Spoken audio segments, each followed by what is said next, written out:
who's the next quarterback to sign? What do you think? Who is it? Is it Lamar? Does he actually sign? Training camp's open. Isn't he really about the only one left? Obviously, Burrow and Herbert are going to sign this off season, you would think. But I don't know who's left. I mean, it's entirely possible either one. Peter, it's entirely possible either one of them does sign before Lamar. I mean, Lamar could go into this year with no contract, and they'll have to franchise Rick, tag him. Let me ask you a question. Sure. I want to ask you this question about Lamar. Okay. And it's that, I think the Ravens are sitting here right now thinking that, and again, I have no idea what they're thinking, but this is what I'd be thinking if I were them. We can either sign Lamar Jackson right now for somewhere in the vicinity of $47 million a year, something like that. Or we can wait, and if he has a Flacco-type year that he had a decade ago when he bet on himself, if he has a year like that, then we got to pay him $55 million.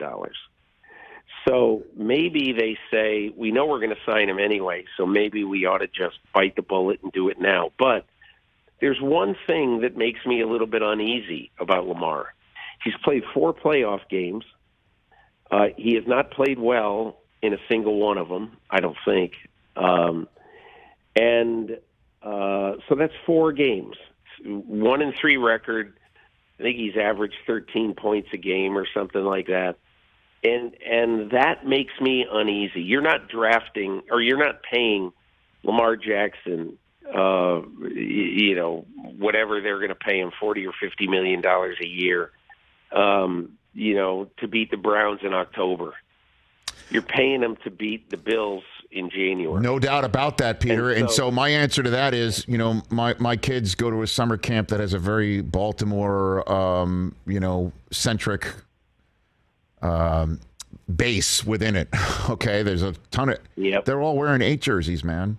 I mean, and Lamar is the Ravens organization, and to their credit, they changed everything about what they do for him when they turned to him.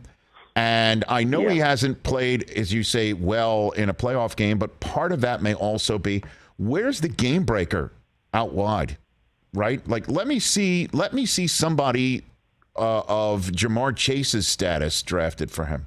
Let's see one of those guys. Let's see somebody who's going to take the top of the defense off. They've got terrific tight ends and a terrific running game, but they really haven't had a game-changing receiver with him, and I know that might be sounding like making an excuse for Lamar, but let's see one of them. Let's get him one of those type guys who can change the game from outside the numbers. I'm not arguing with you. Before we make that decision on Lamar. About that aspect.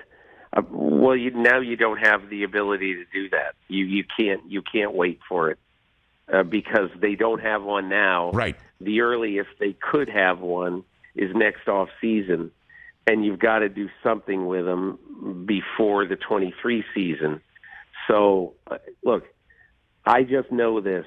I'd be a little bit uneasy paying him $1 jillion. I might have to, but I'd be a little bit uneasy paying him $1 jillion before I saw him play well in January.